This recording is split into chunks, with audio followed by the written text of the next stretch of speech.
Hola, ¿qué tal? ¿Cómo están? Esperamos que se encuentren muy bien. El día de hoy tenemos un nuevo episodio. Vamos a hablar de un tema que puede resultar un poquito polémico. Es algo que todos los días, no todos los días, pero en diferentes momentos de nuestra etapa de lifters podemos llegar a experimentar y que nadie se escapa de eso. Así como la sensación de hambre durante una etapa de pérdida de grasa, pues estará presente. ¿De qué estoy hablando? Pues estoy hablando de el dolor durante el entrenamiento. Vamos a platicar desde nuestra experiencia cómo es que nosotros hemos vivido situaciones así, tanto en nuestro propio entrenamiento como con nuestros asesorados, cómo navegamos esas situaciones, en qué circunstancias valdría la pena ir con algún especialista, cuáles son las señales que de plano no deberíamos de ignorar si empiezan a estar presentes, pero también en qué momentos no deberíamos de caer en esa alarma, porque hay muchas cosas que podemos hacer para poder continuar avanzando y al final de cuentas aprender a manejar estas situaciones. Entonces, no sabemos todavía cómo se va a llamar el tema del día de hoy, pero de eso estaremos hablando. Y antes que nada, pues buenas noches aquí a mis amigos y colegas, Juan, Dani, Sergio, ¿cómo están? Hey, excelente, la verdad es que todo muy bien. Y antes de entrar al tema, voy a adelantarles. En esta edición de Muscle Academy que viene, de agosto 2024, tenemos un invitado, Sebastián, y va a hablar, Sebas, de gestión del dolor, entrenamiento de fuerza, una clase que no deberían perderse, ¿no? Así que ya me acabo de pasar incluso la presentación y la clase para poder subirla, así que ahí los esperamos en Muscle Man Academy, no se les va a olvidar. Y bueno, dicho eso. Y, perdón que te interrumpa, se viene notición, muchachos, en Muscle Mind, pero bueno, adelante. Sí, luego lo revelamos poco a poco. Y bueno, sobre el dolor en el entrenamiento de fuerza. Yo sí tengo algunas preguntas que me gustaría que ustedes respondan antes de yo abordarlas. ¿El dolor es algo que deberíamos evitar siempre? ¿Es normal el dolor? ¿O siempre nos dice que hay un tejido que está dañado y que probablemente si lo someto a un estrés va a empeorar su condición? ¿Qué es el dolor? ¿Qué es lo que nos indica el dolor? Esa es una buena y de hecho me ganaste la palabra. Quería preguntarles primero, en sus términos, en su propia experiencia, ¿qué rayos es el dolor? Porque es una de esas preguntas que se pueden tornar en algo filosófico sin lugar a dudas. Pero primero creo que conviene tener una definición operante con algún tipo de referencia detrás. Y aquí tengo a la mano la definición al 2020 de la Asociación Internacional para el Estudio del Dolor, IASP, que nos dice que el dolor es una experiencia sensorial y emocional, ya con eso nos dicen mucho, desagradable asociada con un daño tisular real o potencial o descrita en términos de dicho daño. Ya con eso nos dicen cantidad de cosas que tenemos para explorar por más de una hora, pero bueno, esa es la definición que pude encontrar más actualizada, probablemente exista otra, no lo dudo, pero sí saber para ustedes qué es el dolor. ¿Cómo lo escribiría? Yo lo escribiría quizás como una sensación de irritación, como si friccionaras dos piedras y ya saben cómo hace ese ruido, saca chispas. Algo así contemplo la sensación del dolor, pero claro que hay de muchos tipos, porque contextualmente el dolor puede ser placentero o puede ser desagradable, contextualmente, pero al menos cuando es desagradable, así yo me lo llevo a imaginar como dos piedras que están friccionando. No sé ustedes cómo lo vivan. Yo creo que, bueno, ahí como mencionas, Dani, pues es contexto dependiente y la manera en la que se percibe puede ir cambiando igualmente con nuestra experiencia de entrenamiento, ¿no? O sea, un caso bien típico y común, cuando una persona entrena por primera vez y pues se presenta ese dolor muscular tardío, algunas personas lo pueden interpretar como algo muy desagradable, suele ser así, ¿no? Y entonces eso puede desatar esa señal de alerta porque estamos acostumbrados, como la definición que nos acabas de dar, que dolor tiene una connotación negativa, ¿no? Como algo me pasó.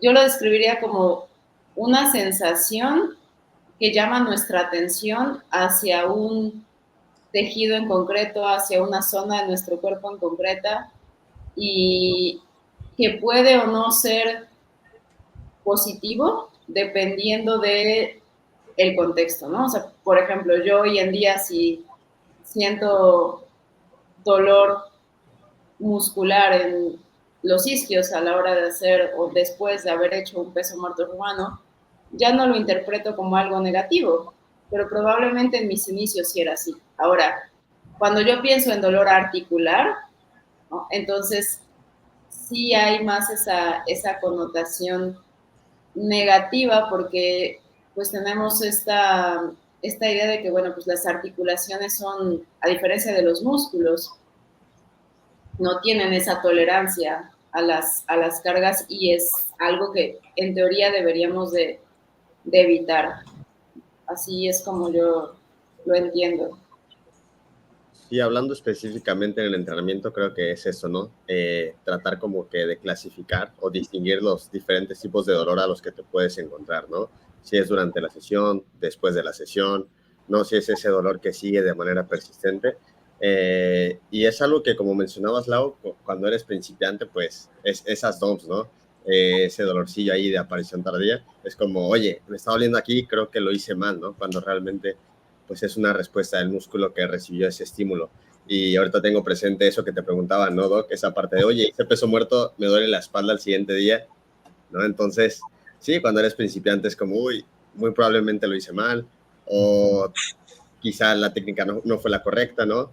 Entonces, yo creo que es bastante importante esa parte del dolor, tratar como de entender en qué momentos va a aparecer, cuál puede ser una posible causa de y pues aprender, ¿no? Aprender a escuchar esas señales del cuerpo que yo creo que se interpreta como una alerta, ¿no? De que hey, algo está sucediendo y es como esta señal, ¿no? De estar atentos porque hay que entender que va a haber situaciones en las que ese dolor va a ser algo normal y otras, como mencionaste, esa parte articular, pues quizá no del todo normal. Ay, no lo sé. ¿Algo está sucediendo realmente? Por eso el dolor es un tema tan fascinante, ¿sabes? Y tan complejo a la vez. Ya quiero ver esa clase de Sebas. Dios santo, el que englobemos el componente emocional y psicológico en la sensación y experiencia del dolor, ya agrega capas y capas de complejidad a todo esto. Que, por ejemplo, si habláramos de una persona que se lesionó, tuvo realmente un daño en el tejido haciendo X ejercicio, y acudió a algún médico, fisioterapeuta o quien sea, quien haya sido, y le hicieron algún diagnóstico random de que tiene poca salud en los hombros, poca salud articular, un término completamente inventado que no significa prácticamente nada. La persona puede quedarse con esa narrativa de que, oye, pues es que mis hombros estaban débiles, entonces ahí un nerviecito se pinchó y entonces eso es lo que genera dolor. Se quedó con esa narrativa. ¿Y qué sigue de ahí? Que cualquier movimiento que asemeje eso va a disparar toda esa señalización de dolor, ¿sabes? O esa respuesta emocional, psicológica al dolor, a pesar de que si tuviéramos la tecnología para realmente observar qué pasa con todos esos tejidos, no pudiéramos encontrar ningún tipo de daño. Eso es lo que se vuelve, para una persona, cuando tú estás en ese contexto, sumamente frustrante y también un mundo infinitamente complejo. Entonces, por eso es lo que comentaba Sergio, de que realmente algo te está diciendo ese dolor. Difícil saberlo. Ahora, yo creo que algo que vale la pena aquí diferenciar es dolor y nocicepción, ¿no? Que son términos que son muy diferentes, pero que pueden ir de la mano, ¿no? Entonces, por dolor, nosotros justamente lo que Dani dice, es una experiencia que puede ser emocional y que también potencialmente puede decirte que un tejido está dañado, pero no necesariamente te dice que un tejido está dañado. El dolor se asocia a experiencias, ¿no? Entonces nosotros podemos haber experimentado bajo una circunstancia dolor de espalda y reproducir la circunstancia y pensar que va a volver a doler y vuelve a doler, ¿no? aunque no sea la misma circunstancia, aunque no haya daño en el tejido. En cambio, la nocicepción es un mensaje que se manda del tejido, es un mensaje que interpreta el cerebro, ¿no? Y que luego se puede reflejar en dolor. O sea, es la sensación del mensaje. Tejido dañado, se manda el estímulo y el cerebro interpreta eso como dolor y, por ejemplo, me quemo y quito la mano, ¿no? Entonces, la nocicepción es ese mensaje a nivel sensorial que tiene ahora sí el sistema nervioso, el tejido nervioso, ¿no? Que está dañado en las terminales. Pero el dolor no. El dolor y el comportamiento de esa nocicepción puede ser diferente, ¿no? Entonces, cómo yo psicológicamente interpreto esa experiencia puede hacer que el estímulo nociceptivo sea superior, ¿no? O sea, que lo que yo perciba es, no manches, se me va a caer el mundo, no puedo mover el brazo, no puedo hacer X o Y cosas, ¿no? Y entonces eso puede potenciar la percepción del tejido dañado.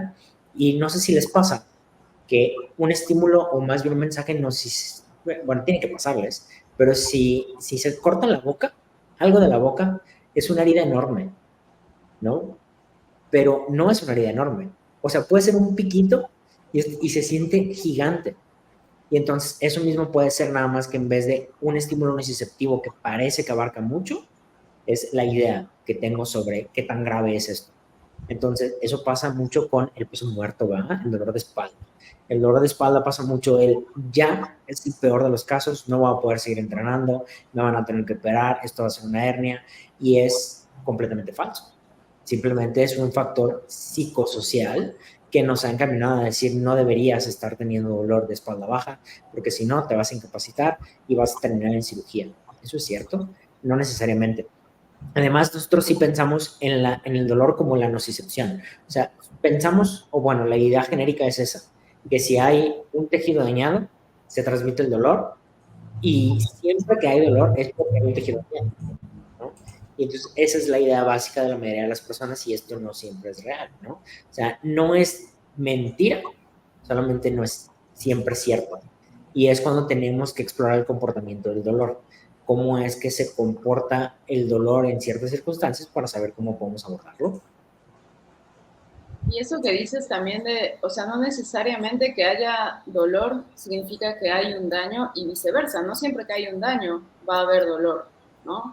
Eh, hay casos de personas que en verdad tienen discos herniados, que tienen degeneración en vértebras, que se va cerrando el espacio, que tienen artritis. Seguramente si a nosotros nos hicieran ahorita una resonancia magnética, unas imágenes, probablemente encontraríamos cosas así, ¿no? Y no necesariamente podemos estar experimentando eso como dolor, ¿no? Lo curioso es cuando empiezan todas estas narrativas, como lo que decía Dani, vas con el físico y dicen, no, pues es que te duele el hombro porque resulta que tienes escoliosis, entonces pues necesitas este tratamiento, tienes que dejar de hacer esto, o no puedes cargar más allá si inserta cantidad arbitraria, ¿no? Porque entonces las cosas se van a poner peor. Pues sí es muy probable que entonces la experiencia de dolor se incremente, de la misma manera en que si yo estoy sin hacer nada y de repente me llega el aroma de que algo se está cocinando abajo y estoy en un déficit, pues por supuesto que la sensación de hambre se va a incrementar por mucho en comparación como si estoy ocupada o si no estoy en un déficit. Al final son muchísimos los factores que yo lo entiendo como si fuera un sonido, ¿no? Que pueden hacerlo mucho más fuerte o pueden bajarle el volumen dependiendo de todo este contexto. Yo quiero contarles aquí un poquito sobre qué pasa en mi consulta, ¿no? Porque pues yo sé que ustedes no ven a nadie que venga por una lesión. Entonces, siempre en la búsqueda de una consulta de lesiones deportivas es, doc, ¿llevo algo? ¿Me hago un estudio? ¿Me anticipo a hacer algo? Y mi pregunta es, más bien mi respuesta siempre es, no te hagas nada. Si ya tienes un estudio, llévalo, o sea, tal vez nos puede ser útil, pero no te hagas nada. Hay varios motivos por esto. Laura decía, si nos hacemos una resonancia, vamos a encontrar algo. Es seguro. Y yo, si no sé qué hay y quiero justificar mi exploración y quiero verme como el que no se puede equivocar. Cuando veo alguna imagen te voy a decir, es esto lo que está generando tu dolor. Y puede completamente no ser cierto, ¿no? Puede ser completamente irrelevante. La mayoría, o más bien 30% de lo que nosotros vemos en una radiografía son hallazgos. Y entonces, cuando vamos a solicitar un estudio de imagen, tienen que ser con una alta sugerencia diagnóstica. Mi clínica me dice, es muy probable que tienes esto. Si la clínica no me está dando información y mando una resonancia porque no sé qué tienes, entonces yo no soy el adecuado para poderte abordar. Puedo tener dudas y pensar que puede ser A o B. Y entonces te pido algo que me ayude a pensar en A o B o me acerque a eso. Y cuando vea la imagen o el estudio, voy a buscar eso específicamente y no me voy a ir por la tangente de algo que encuentro no relacionado y digo, esto puede ser. Entonces, en la parte de la medicina es muy común el tráete una radiografía antes, ¿no? Me hago las radiografías de la rodilla, me hago las radiografías de la espalda. Y muchas veces ni siquiera me va a servir porque no es el estudio que yo necesito. Tal vez necesito una resonancia, tal vez necesito una resonancia, tal vez necesito un ultrasonido. No sé qué necesito. Primero tengo que explorarte, tengo que tener un criterio diagnóstico. Eso ya te da el 80-90% de tu entidad y solamente quieres tener más información a través de la imagen para saber qué hacer o saber la gravedad de la situación y poder dar un pronóstico. Pero no abordas creo que es muy específica tu clínica, te voy a pedir esto para ver qué encuentro. ¡Pum! Bandera roja. Bandera roja, bandera roja, bandera roja, bandera roja. Inmediatamente si un médico les dice, vamos a pedir un estudio a ver qué encontramos, no lo hagan, váyanse con una segunda opinión.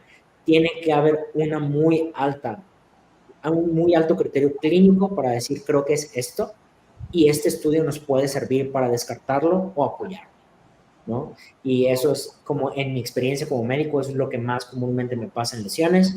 Quieren hacer estudios antes, no se hagan estudios antes, chicos, ¿no? Nunca se hagan estudios antes. Siempre espérense a la exploración, espérense a un potencial diagnóstico y después hacen el estudio, confirman o descartan. Históricamente, la forma en que recibimos educación, pienso en todas las áreas de las ciencias de la salud, es con el modelo biomédico.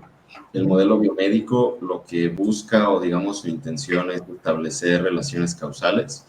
Te duele el codo, no sé, te piden, como dices Juan, un estudio, encontramos algo o nos hacemos creer a nosotros mismos que hemos encontrado algo, y ahí está la causa, entonces A ocasionó B, entonces el tratamiento es, vas a hacer este ejercicio, vas a evitar este ejercicio, vas a tomarte este y listo, se acabó el problema, como si fuera un taller mecánico. Sin embargo, aunque sé que este tema puede parecer novedoso, puede parecer muy disruptivo, no es novedoso para nada. Si trazamos históricamente la respuesta al modelo biomédico por el ahora entendido modelo biopsicosocial, hasta donde yo tengo conocimiento, lo podemos encontrar entre 1977 y 1980 por George Engel, que fue el que originalmente propuso, oye, hay una esfera adicional a esto y es la esfera psicosocial.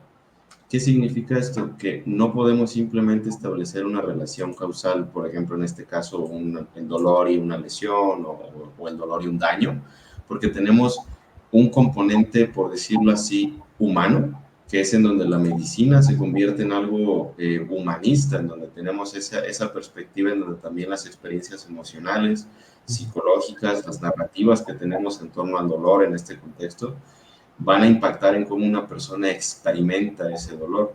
Y sí, justamente lo que sucede muy a menudo, creo que, no sé ustedes, pero muchas personas en este mundillo del gimnasio hemos tenido esa experiencia.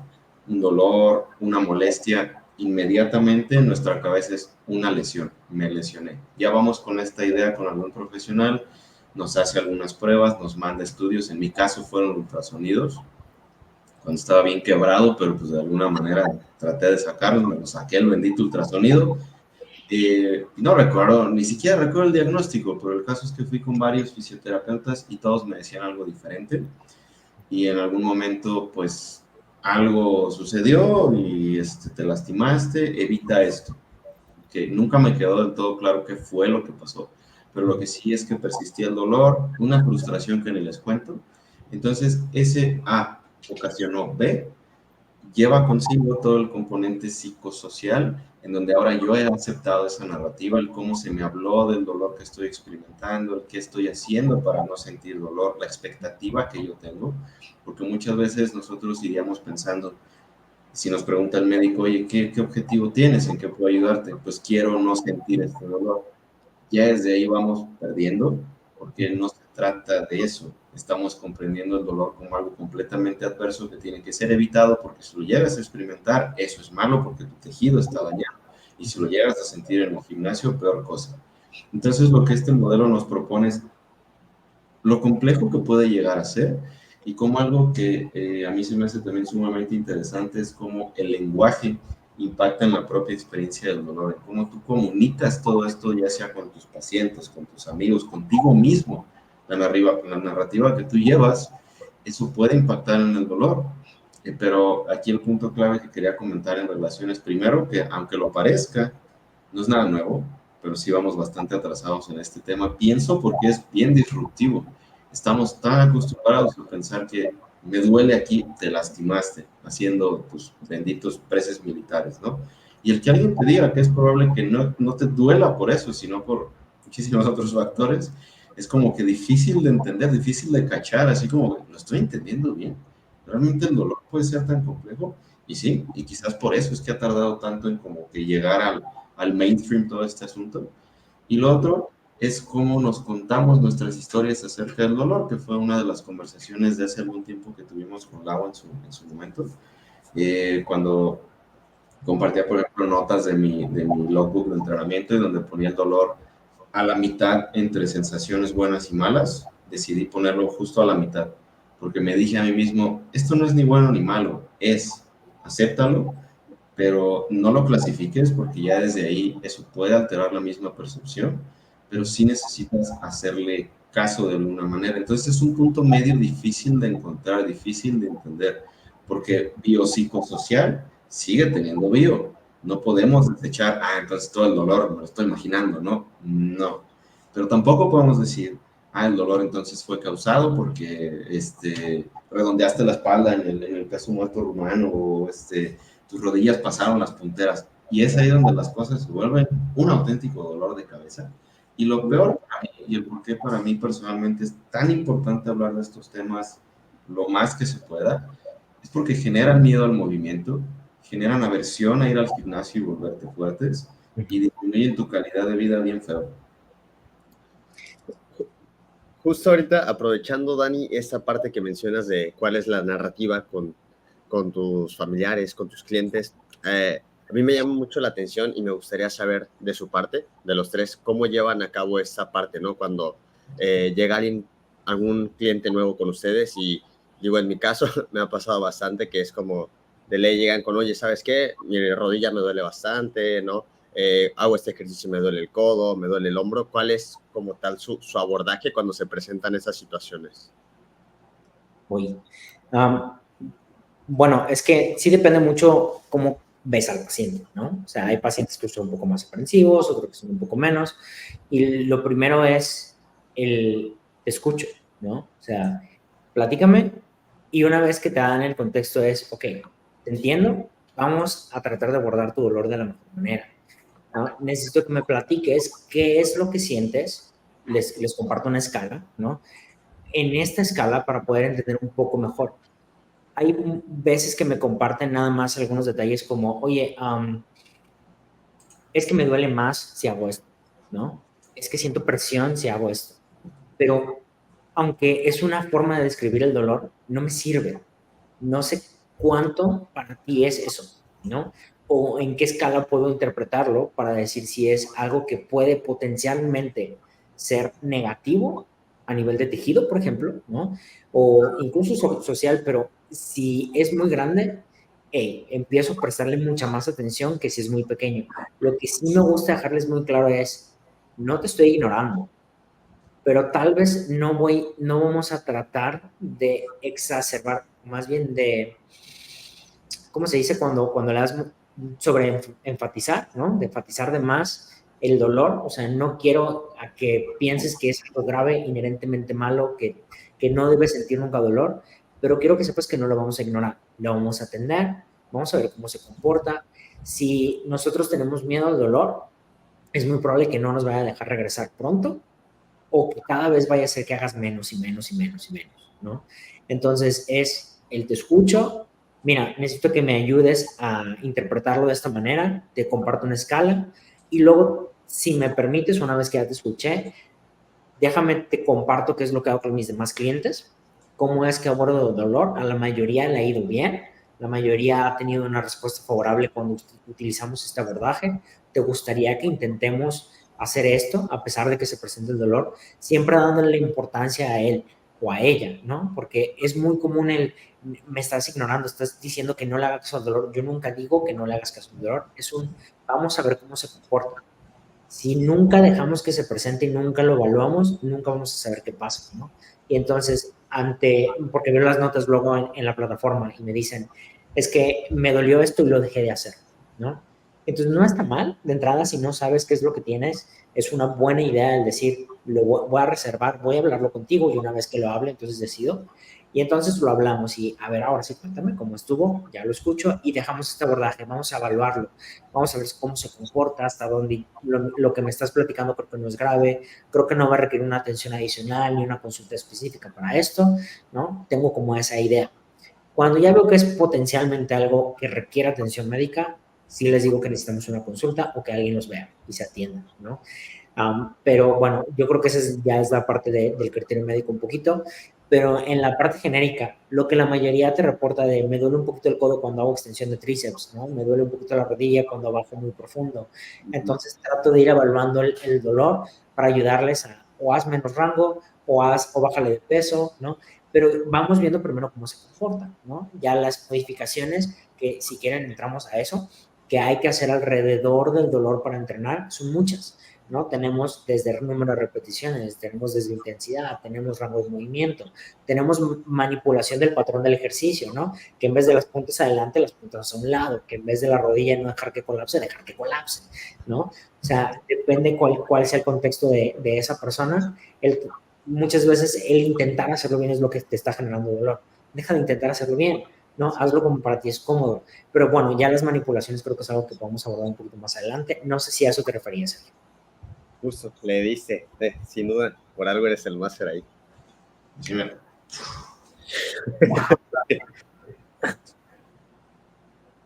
Yo coincido mucho, perdón, yo coincido mucho con lo que dices, Juan. Creo que de entrada conocer a la persona que tienes delante, ver más o menos cuál es como su personalidad, ¿no? Yo ahorita me viene a la mente una asesorada que tengo que hace como año y medio se cayó, se resbaló en el supermercado y cayó de espaldas. Le hicieron radiografías, todo tipo de estudios, porque bueno, también entiendo esto que cuando es un trauma, ¿no? O sea, cuando es algo, un golpe, una caída, un choque, pues entonces probablemente el dolor, aunque obviamente va a influir también la cuestión psicológica y social, pero probablemente la magnitud del dolor que se percibe puede estar un poquito más relacionada con el componente biológico, si lo entiendo de manera correcta, pero cuando ya es un dolor crónico, algo que ya lleva muchísimo tiempo, es mucho menos sencillo o mucho menos claro que la intensidad a la que se percibe el dolor está relacionada con la magnitud del daño, o tal vez ya ni siquiera hay un daño, ¿no? No hay un daño real, no hay un daño, no real, pero no es en realidad ya una amenaza, ¿no? Porque al final el dolor también es una sensación o una percepción de algo hay que prestar atención a esto. Entonces, esta asesorada pues tiene año y medio que le pasó eso, se hizo sus estudios, fue a terapia, dejó de entrenar un montón de tiempo, regresó a entrenar ahora y ocasionalmente simplemente con acostarse boca arriba, me dice, es que con este ejercicio, con este movimiento o esta posición simplemente siento dolor, ¿no? Entonces, en ese caso, como yo sé que ya lleva muchísimo tiempo, la conozco y hemos probado, bueno, tal vez la primera serie también utilizo esta escala, bueno, yo se los digo, no es visual, pero del 1 al 10, ¿no? Y siente un 4. Bueno, vamos a probar, no es mucho, vamos a ver cómo lo sientes en la siguiente. Y empieza a disminuir.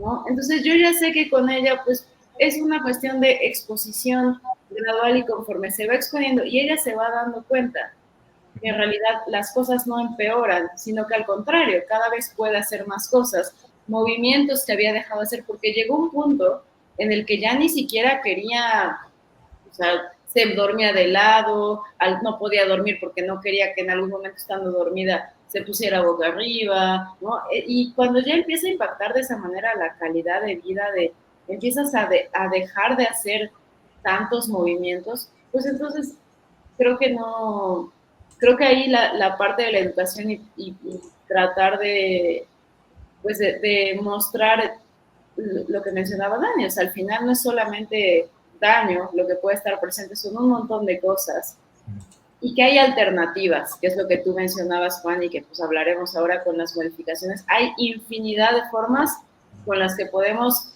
seguirte avanzando hacia tus metas, porque esa es otra cosa que es importante. No es el mismo objetivo que tengo yo, por ejemplo, cuando entreno, que mi objetivo es principalmente crecimiento muscular y secundario fuerza, que el objetivo de una persona que tal vez simplemente quiere mayor resistencia a la fuerza, ¿no? O que tal vez por su trabajo pasa mucho tiempo en cierta posición y entonces necesita crear más resistencia para tolerar esas posiciones e incrementar la tolerancia del tejido para una mejor calidad de vida. Entonces, siempre creo que las modificaciones que hacemos, cómo lo abordamos, va en función, obviamente, de la persona y dentro de la persona también cuál es el objetivo, qué es lo que quieres lograr con tu entrenamiento y a partir de ahí va. Yo quisiera añadir algo ahí al dolor crónico que dices, Lau, porque ya es un tema, ¿no? Ya, por ejemplo, ahorita se me ocurre más de uno, pero es el paciente más reciente que ha llegado con ese problema. Es una paciente que tiene casi 40 años y que ha tenido dolor de rodilla durante los últimos 2 años. Y estos 2 años que ha presentado dolor, se ha atendido con traumatólogos, se ha atendido con fisioterapeutas, con quiroprácticos, se ha hecho muchos tipos de terapias, muchos abordajes, le han puesto PRP, le han puesto ácido hialurónico, ¿no? Etcétera, ¿no? Y sin infinidad de sesiones de terapia porque tienen la capacidad de acceder a sesiones gratuitas y no mejora, ¿no? Y no mejora porque nadie le hace la magia. ¿Y cuál es la magia? Decirle, tienes que entrenar fuerza. La gente le dice, tienes que reducir lo que haces. Evita entrenar, no hagas sentadilla, no hagas prensa, no hagas esto, ¿no? Y es alguien cercano a mí, trabajé con ella, y pues tuve la oportunidad de decirle muy tajantemente, o te apegas a mi régimen o te mando a la chingada, ¿no?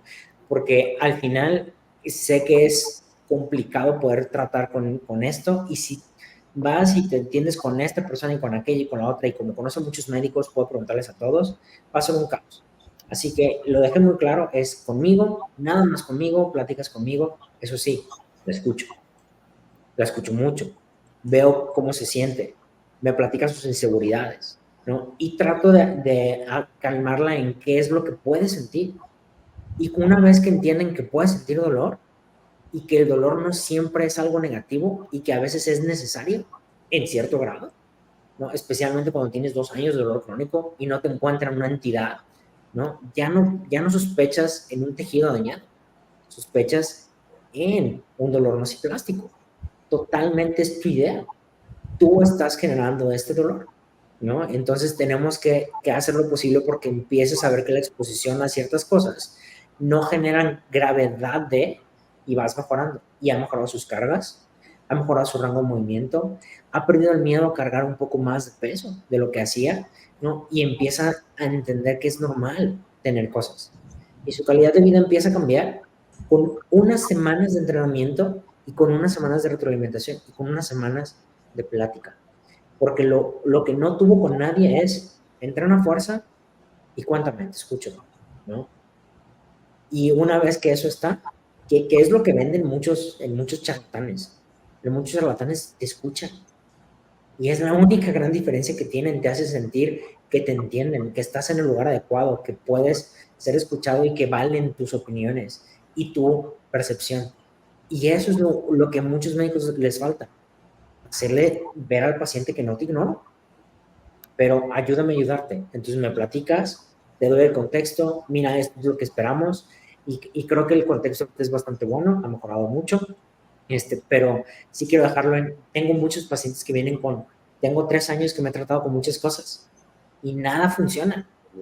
Muchos les han inyectado, algunos tienen gonoartrosis, tienen algo de verdad que molesta, pero no entrenan fuerza, ¿no? Y nadie les ha ofrecido fuerza. Les han dicho, ya no eres candidato a inyecciones, ahora tienes que operarte. No es ni siquiera quirúrgico su caso, pero van y se lo venden, ¿no? ¿Por qué? Porque no respondió a 15 inyecciones. Pues no, porque no has dado lo que tienes que dar con las inyecciones. Desde la primera inyección, modulas dolor, entrenas fuerza. Esa es la intención, ¿no? Y es lo que no está ahí. Y bueno, como una... Seguro, no, bueno, no sé si ya lo vieron, pero el caso de... Ay, ¿El de Iron Culture? ese se llama Jared Maynard. Claro. Jared Maynard. Coach de powerlifter, el mismo que tuvo un diagnóstico de una enfermedad sumamente rara, linfohistiocytosis hemafagocítica. Es una cosa rara, es como que te sacaste la lotería, padrino, y pues bueno, el caso es que esta persona estuvo en ICU por un buen rato y le fue fatal, casi se muere, muy cerca. Y lo interesante de su caso, que les sugiero a las personas que nos escuchen, búsquenlo para que lo vean en detalle, sigan su perfil de Insta, es creo un contenido que vale mucho. Después de un año, creo, de estar al borde de la muerte, compitió en powerlifting e hizo sus mejores totales, sobre todo en peso muerto, si no mal recuerdo, con 500 libras, algo así. El punto es el enfoque que se tiene. Cómo esta persona, desde el día 1 de su recuperación, comprendió, necesito entrenar. ¿Por qué? Porque el entrenamiento promueve adaptaciones, promueve resiliencia y promueve fortalecer y mejorar estructuras, cosa que aquí, por más que tratamos como que pensamos el entrenamiento y de fuerza específicamente es malo, te vas a lastimar, tú ya no lo puedes hacer, de verdad no entiendo por qué es tan complejo entenderlo.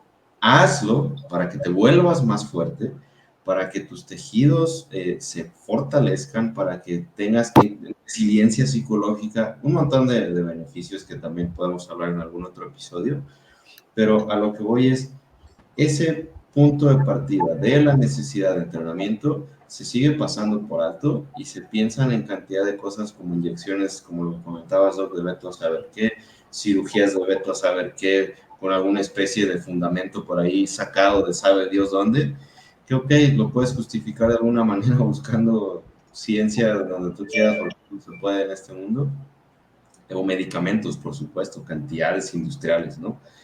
Pero, oye, ¿en dónde queda el entrenamiento de fuerza? Porque no se entiende que entrenar es una exposición, es un estresor, pero es un estresor que tiene un beneficio y que es, me atrevo a decirlo, normal sentir dolor, que el dolor no, es como el hambre que comentabas, Lau.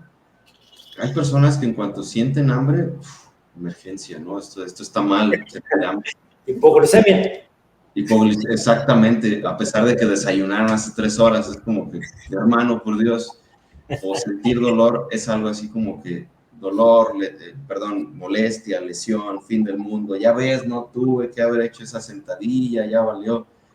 No, reformular todo eso creo que es lo primero que deberíamos hacer desde nuestra propia narrativa, deja tú de atender pacientes y entender cómo es que funciona el proceso de entrenamiento y por qué es un estresor que buscamos y por qué es un estresor que va a promover beneficios y que incluso a ese grado puede salvarnos la vida, porque en el caso de Jared, si no hubiera tenido toda esa masa muscular y toda esa fuerza previa a estar en el hospital por el tiempo que lo estuvo en cuidados intensivos, pues sería una persona, un caso de esos, ¿no? Que pues, enferma rarísima, murió, era de esperarse. Pero aquí no era de esperarse que se recuperara, pero por el contexto y cómo abordó su recuperación, en donde la recuperación es, ok, ahora no puedo hacer sentadilla con no sé cuántos kilos, ahora necesito levantarme a la cama por mi propia cuenta. Ok, Siendo que aquí probablemente hubiera sido, pues te vamos a atiborrar de medicamentos y a ver, te vamos para que no sientas dolor y te vamos a operar de aquí y de allá, bla, bla, bla. Y siento que eso no termina de caernos el entendimiento, a pesar de que, insisto, haciendo recapitulación del modelo biopsicosocial, tiene desde 1977 y a la fecha sigue sonando como algo novedoso, como algo raro, que no entiendo. Por eso es que a nivel personal, particularmente estos temas, trato de siempre que se pueda como que traerlos a luz, como que más gente sepa de todo esto que involucra el entrenamiento de fuerza, la percepción del dolor, etcétera, y últimamente cómo puede mejorar nuestra calidad de vida cambiando nuestra percepción de lo mismo, cambiando de que, ok, al gimnasio, me imagino algo así como que una persona que no se le gusta entrenar, pero le dijeron que no lo haga porque se va a lastimar, en lugar de sentir culpa porque está yendo a entrenar cuando le dijeron que no, más bien que se empodere y saber que está entrenando y eso lo va a ayudar a fortalecerse, ¿sabes? Es como que siento que sería un cambio importantísimo. Estoy preguntándole algo a ChatGPT porque no me acuerdo cómo se llama el fenómeno de una sustancia que cuando se eleva, nosotros la podemos asociar como algo malo, ¿no? Entonces, cortisol, hormona del estrés. Y entonces podemos decir el cortisol tiene efectos catabólicos, el cortisol, etcétera, etcétera. Pero si lo asociamos al entrenamiento, sabemos que el resultado final de la elevación aguda de cortisol puede generar algo positivo. Pero no me puedo acordar cómo se llama ese fenómeno de que una misma molécula, depende el factor que la eleva, es el resultado que va a tener esta molécula, ¿no? Por ejemplo, el mTOR. El mTOR, que sabemos que en el entrenamiento de fuerza es el gatillo para poder mandar el mensaje de aumento de masa muscular con el entrenamiento, pero el mTOR también es la principal molécula asociada al cáncer. Y entonces lo que buscamos es, dependiendo del contexto, la molécula, la elevación, no me puedo acordar cómo se llama el fenómeno. Y aquí dice curva en J, pero no es curva en J, ¿no? O sea, tiene un nombre. ¿Alguien se lo sabe? Te quedo mal con ese, pero me hiciste pensar en el caso del ácido láctico y posteriormente el lactato, que pienso es idéntico a lo que sucede.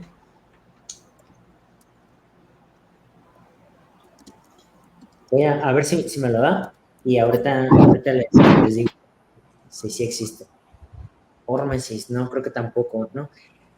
La verdad es que no me acuerdo, voy a buscar el término porque es un término interesante que a veces asociamos la elevación de una molécula con, oye, esto malo va a pasar, justamente es lo que dices, Dani, ¿no? Que a veces pensamos en el dolor como algo inertemente malo y depende cómo se presente, es qué es lo que está pasando. El estrés es malo, siempre es necesario, ¿no? Algo que ocurre, por ejemplo, con la psicología infantil es que hubo un momento de auge que ya se está quitando, pero hubo un momento de auge de tu niño se estresa si haces esto.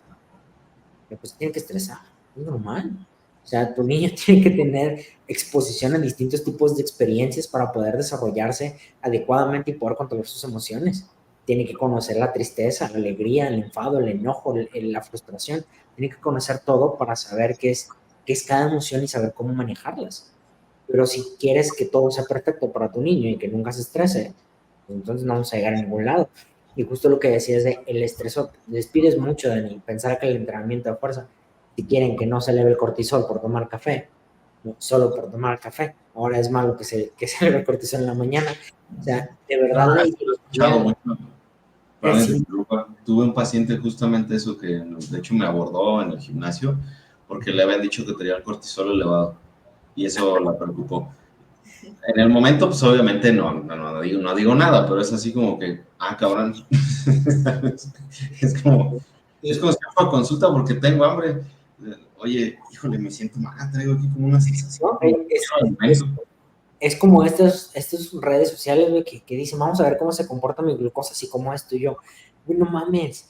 O sea, ese tipo de ideas tan fatalistas, odio ese tipo de videos, donde vamos a ver cuánto se le da mi glucosa si como pan.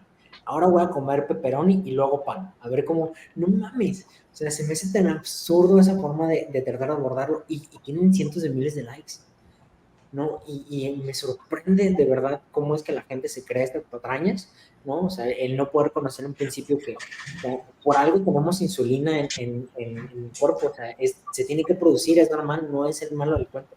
Lo mismo el cortisol, lo mismo el mTOR, lo mismo todas las moléculas que tenemos, esperamos que haya una regulación de estas, no que no existan, ¿no? Según yo, sí es hormesis, es cuando, por ejemplo, una dosis baja genera un estímulo y a dosis alta una reacción adversa, y sí se le llama según curva J, pero no sé si te refieres a otro en particular. Sí, no, pues igual y sí es hormesis. Voy a ponerme... Es como el caso, por ejemplo, de consumir frutas y verduras por las vitaminas. Es porque te expones como que a un tóxico en dosis muy chiquititas y eso te hace mejor. Y es por eso que quizás cuando las consumes en dosis muy altas, como te ahorran la tarea de mejorar tú mismo, algo así, por ahí va la idea, entonces perjudica el rendimiento, las adaptaciones en el caso de antioxidantes y cosas de ese tipo. Entonces creo que pensar así más bien en ese umbral es un reto porque es incómodo, y a la gente le encantan las relaciones causales que te expliquen todo. Ah, subió tu glucosa consumiendo pan, entonces ya no comas pan, porque pues ahí está, ese es el problema, ya se resolvió. Pero la realidad es mucho más compleja que esa y eso puede ser muy retador.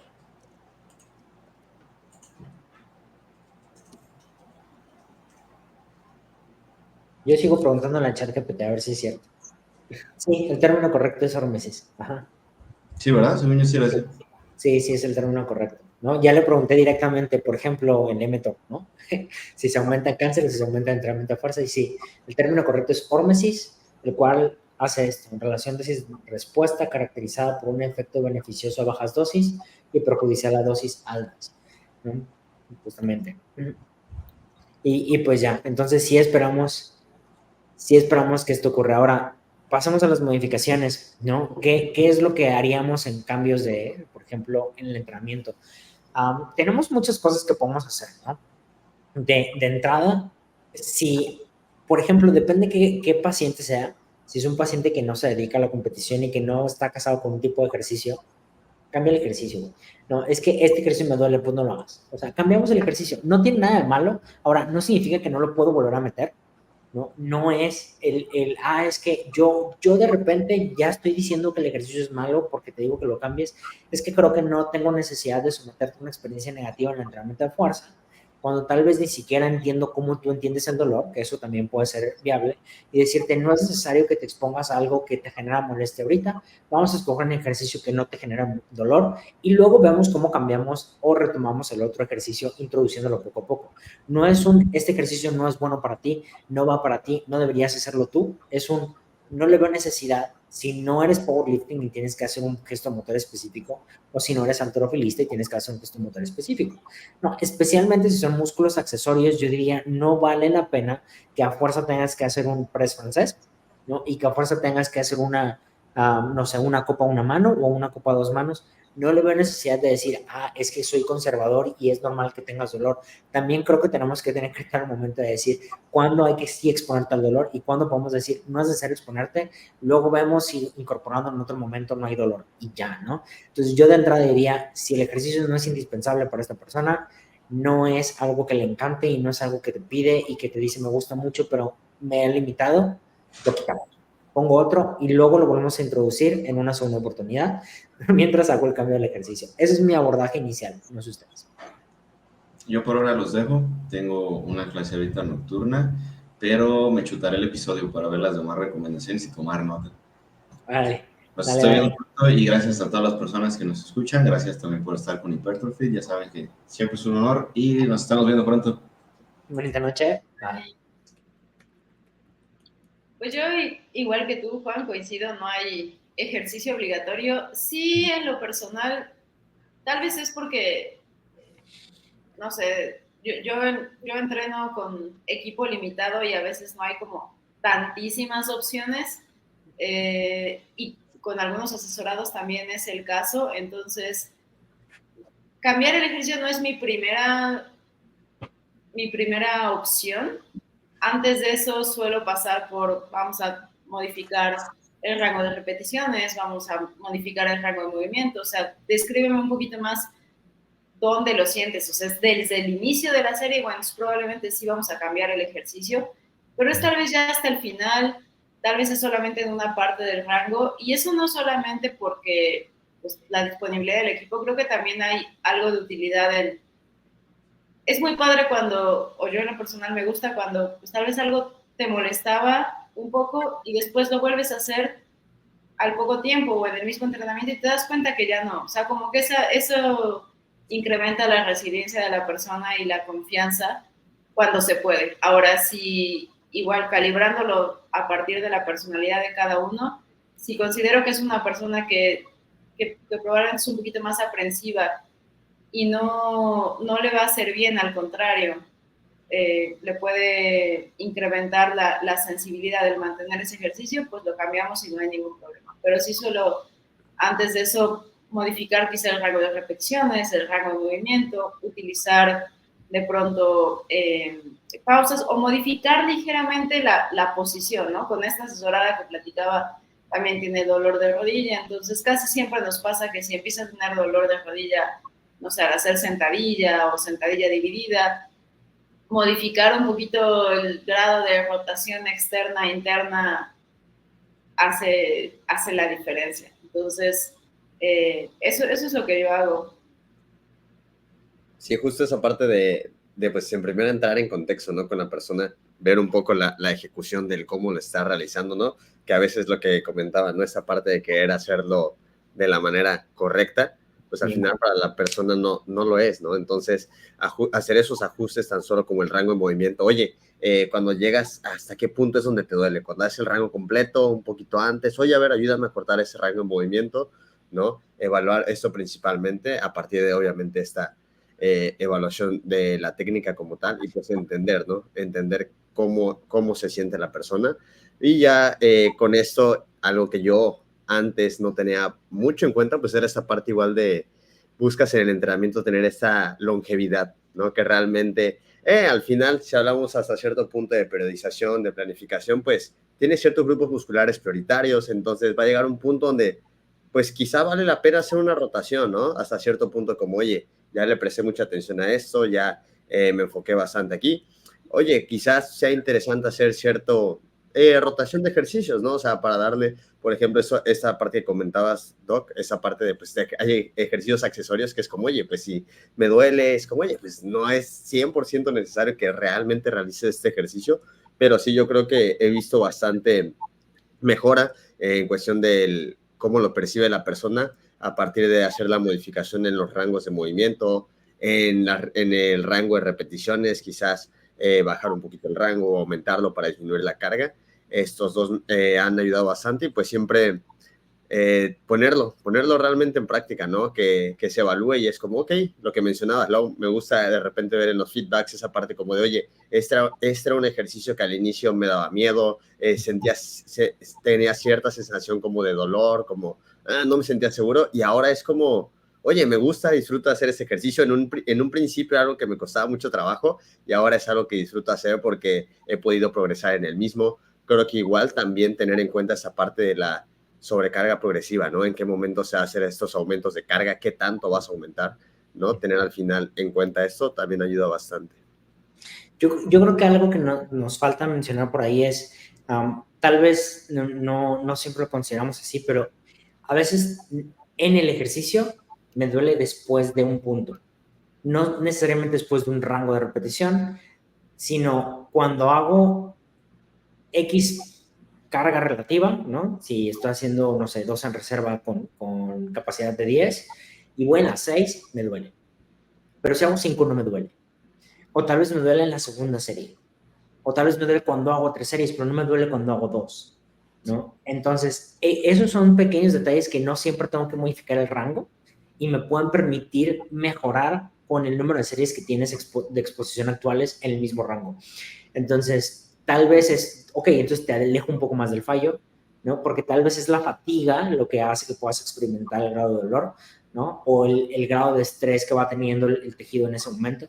Pero sí recomiendo que podamos hacer como a mí sí me gusta evaluar el dolor desde esta perspectiva. Entonces, ¿cuándo genera molestia? El orden de ejercicios importa.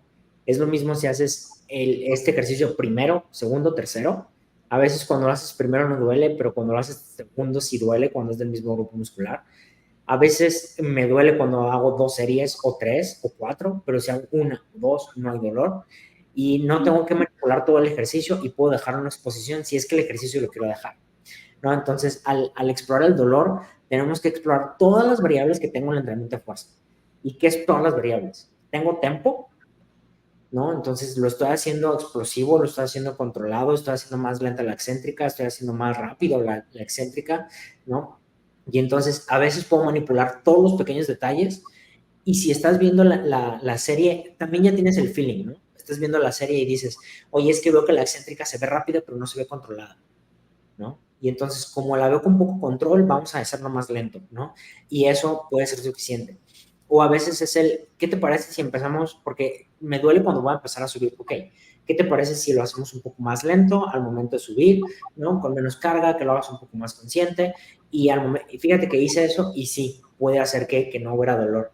O sea, sí hay muchas cosas que podemos tratar de modificar, pero piensa en cada variable. ¿Cuáles son las variables del entrenamiento de fuerza? Todas pueden influir. Puede influir el número de series, puede influir las repeticiones en reserva, puede influir dije el número de series, ¿verdad? El número de repeticiones, puede influir el número de series per se, puede influir el rango de movimiento, puede influir el tempo, ¿no? Puede influir la modalidad del ejercicio unilateral, bilateral, barra mancuerna, el implemento que estoy utilizando. Puedo modificar absolutamente todo. A veces si pasas de barra a mancuerna es suficiente. A veces si pasas de barra estándar a barra Z es todo. Eso lo solucionó. Entonces, sí creo que tenemos que explorar cada variable de entrenamiento para ayudarle a detectarlo. Obviamente ellos no van a saber, pero si le empiezas a decir, oye, ¿y te has fijado de casualidad si cuando haces la segunda serie duele? ¿O en la tercera? ¿O en qué serie empieza a doler? Y entonces ahí ya nosotros podemos hacer algunas modificaciones con base a eso. No sé si lo han considerado.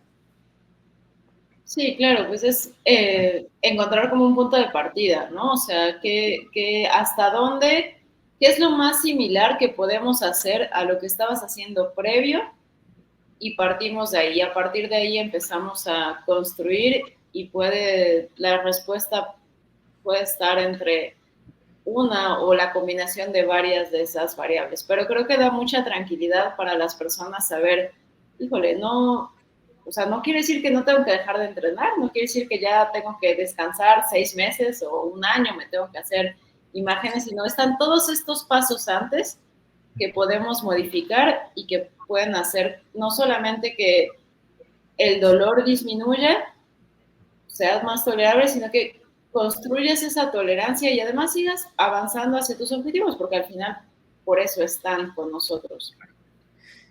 Así es. Chicos, yo también no sé si piensan que hay algo más que agregar. Yo también tengo que correr. Si no, vamos a dejar como cortado aquí el episodio. Creo que es algo que sí nos da para un episodio adicional. Si nos ponemos de acuerdo y queremos seguir hablando de esto la próxima semana, seguimos hablando. Creo que tiene jugo, ¿no? Y podemos empezar a hablar cómo manipulamos cada una de nuestras variables y experiencias propias, que yo también he sufrido de algunas lesiones que me limitaron en su momento. Entonces creo que podemos hacer eso la próxima semana. Y chicos, pues estén pendientes. Estamos de vuelta y Pertrofit, ¿no? El día de hoy subo el episodio de la semana pasada y la siguiente semana así que pues nada, chicos, que pasen bonita noche, gracias por confiar en nuestro contenido, esperamos que sea de mucha utilidad, hasta luego. Se vienen cositas. Se vienen cositas, exacto. Finalizar.